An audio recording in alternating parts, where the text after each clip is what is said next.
Hello and welcome to Daily Red Video. In today's episode, I'd like to share my observations about the iPhone SE second generation or iPhone SE 2020 model battery performance. So I have conducted several tests to see how well it actually holds up for, in terms of fast charging with video playback like with YouTube application, for FaceTime video calls, for Netflix application, for games like PUBG, Iron Blade, other some graphic intensive games like a couple of other games. So I just wanted to see like how well it actually holds the charge for a day-to-day usage. So I have used it for 4 days and I wanted to share battery performance, for each day in this video. The first half of the video is going to be that, and in the second half of the video, I like to make some suggestion whether it is suitable for you. If you're here, like you must be confused to choose this compact 4.7-inch iPhone SE second generation or some other iPhone model. Since the release of iPhone SE second generation, the battery is one thing, that is literally blasted with the negative reviews by so many YouTubers. So I wanted to take it myself for a spin for the 4 days and see how well it actually performs. So the very first thing is how fast it can charge. As Apple promises that you can use 18-watt adapter to charge it from 0 to 50% under 30 minutes, I just wanted to test it with a standard adapter called 12-watt adapter, which comes with the iPad 7th generation or iPad Air. We can also buy it separately for very less cost compared to the 18-watt adapter that Apple sells separately. If you have an iPad Pro or iPhone 11 Pro already and buying this one as a secondary phone, you can of course use the 18-watt adapter. Otherwise, you have to buy it separately, the 18-watt adapter with USB-C to a lightning cable to get the fast charging experience on your iPhone SE second generation. Also, I have published a video recently about fast chargers, whether the 12-watt, 18-watt adapters or above that is good to use with your iPhone. Fast chargers is recommended or not, based on users' feedback. I have gathered that report and I have did that video. I'll leave a link to all the videos that I'm going to discuss with you and other useful videos that we already have in our channel in the description of this video. Do check that out. Also, you can check them by clicking on the I symbol in the top left corner. So the first test I have conducted is the charging speed test. I have used 12-watt adapter and I wanted to see like how fast it can charge.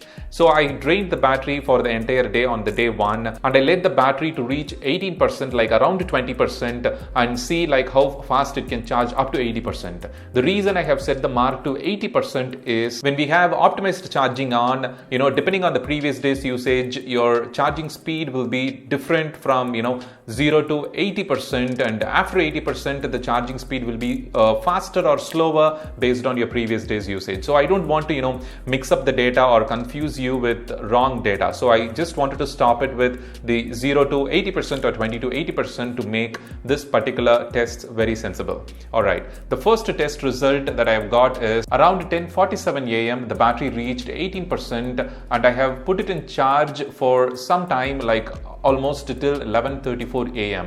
which is approximately like 40 minutes, and as you can see the charge has reached 80%. So in 12-watt adapter it took like 40 minutes to reach from 20% to 80%. That's really impressive. Like with 12-watt adapter, which is standard and which is available for cheaper cost, and it is recommended to use the original adapter to protect your iPhone battery and let the battery work for you for a long time. Next is video test. I started using Netflix for a few minutes and wanted to see like how much battery it actually consumes. So I was using Netflix application to stream a few, the Big Bang Theory video clip. I started it around 2:58 p.m. and the battery percentage was 100%, as you can see from the screenshot. And then I, stopped watching that particular show by around 3:23 p.m. It was one episode, I believe, like around 20 minutes something. And as you can see, the battery percentage have reached 96%. So for one episode, like which comes around like 22 minutes or 25 minutes, the battery percentage it took was 4%.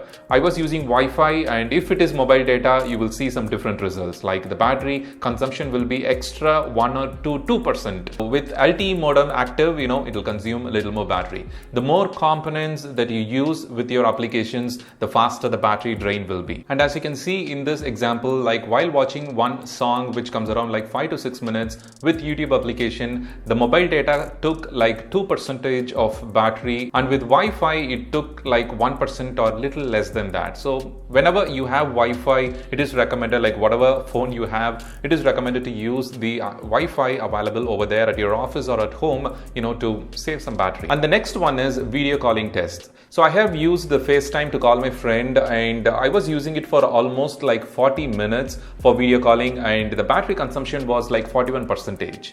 Not just that, the disappointing thing is the phone actually gets too much heat, around this area. For almost like 75% of the phone was really with high temperature, like above warm temperature, and it was not, easy for me to hold, so I had to keep it in the desk. And I personally feel that the usage of the GPU and, with video calling and the modem, LTE modem is could be the reason, because when I do the same FaceTime video calling with Wi-Fi, there is a huge difference. The heat is not there. The battery consumption is like almost 10%. It was less, compared to the mobile LTE usage. So that is one, negative thing that I would say. For longer FaceTime calls, it is definitely not great thing. Like you need to keep your calls a little bit shorter, and to save some battery if you're starting with the morning or in afternoon if you're trying to make a video call through FaceTime. And the next one is a gaming test. So I have played PUBG, Iron Blade, and a few other graphic intense games, and some non-graphic intense games, and I wanted to see how well it actually performs.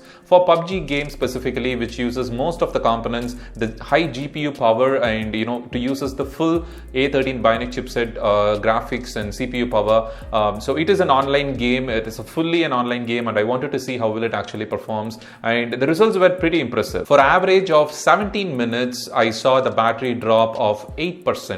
So that is pretty impressive, but it is definitely not a gaming phone. That's what I would conclude. And if you're playing games for like 1 hour or maximum 1.5 hours, it'll be good. But if you're playing for more than an hour, then this phone is definitely not suitable for you.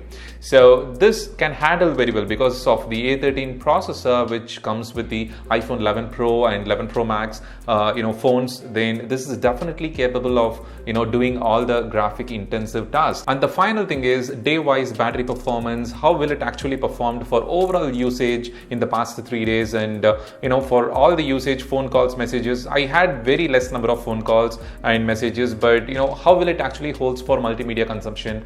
So that's what we are going to see right now. On day 1, which is 17th May, around 4:45 p.m, as you can see from the screenshot, the usage started for me around 12 o'clock, after 12 o'clock, and the battery consumption was pretty decent. The first day where I have used FaceTime call, like around 40 minutes, and the battery consumption was 41%. And I have used it in mobile data, so that is one important reason. And the PUBG mobile game, as you can see, I have played it for like around 45 minutes, and the battery consumption was 28%. The App Store app updates and everything I have did, and the 14% consumption have been made. So overall, if you can see that on 17th May, by the end of the day, the overall screen time was 1 hour 55 minutes, and the battery consumption was average. And by the end of the day, I left with like 30% of battery juice around 10:45 p.m. The usage, as you can see, it clearly drops for after 2 p.m, and it was decent, I would say. And the 18th May, around 10:31 p.m, I checked, and the screen on time has increased on the day 2. It is 3 hours 43 minutes, and the YouTube application was the one that I was using a long time, on that particular day. So 1 hour 17 minutes, I was letting the video to be played on the screen, and I was using the Bluetooth to stream the audio with the HomePod. So as you can see, the battery performance 1 hour 17 minutes, and it consumed around 26%, which is absolutely wonderful. And the PUBG Mobile, 22 minutes I played, and it took 19%. So it actually differs based on whether you are using it on Wi-Fi or mobile data. And the FaceTime, I took a call for 19 minutes, and it took the battery consumption of 14%. The camera usage, 15 minutes, it took 10%. Of course, I recorded some video samples, and the Air Attack game, I played it for 8 minutes, and it took around 5%. It was pretty decent, I would say. And by the end of the day, on 18th May, I left again with 30%, like about 20% and close to 32%, and it was pretty decent. And on 19th May, as you can see, I was on FaceTime video call, and I had it for a few minutes, and to see just on Wi-Fi, how well it actually performs. And by around 5:46 p.m. I left with 47% of charge. It is pretty much decent, I would say. And as you can see, the battery statistics data, the 3 hours 42 minutes was the screen on time on that day, and the YouTube consumed 29% for 1 hour 25 minutes. And after that 5:46 p.m. I consumed more of YouTube data, which totaled amount of 2 hours 41 minutes. I let the video play on the screen for almost 2 hours 41 minutes, and I wanted to see how well it actually performs. So I did all these things like PUBG Mobile for 37 minutes, Iron Blade game for 24 minutes, FaceTime for 8 minutes on Wi-Fi, and the battery consumption was pretty decent. And by the end of the day, around 10:26 p.m.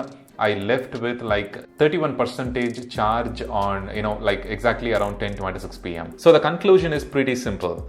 As you can see from this day-wise calculation and app-wise calculations, the results and reports, everything, you will be able to understand by now like whether your usage matches with mine, or how well it actually, you can pick all these usage and put it on your everyday iPhone usage and see like how well the battery of iPhone SE will hold up for you. If you're going to use it for more phone calls, this is absolutely a beast. It is going to handle it very well. It has a very powerful processor, very powerful LTE chipset, the advanced tech spec, everything in this body, and it definitely makes it worth the buying for people who have average usage. If you're more into gaming, I'm definitely not going to recommend this or suggest it to you. So it is absolutely your decision. So don't fall for that 4.7-inch form factor if you're planning for gaming, and a compact design.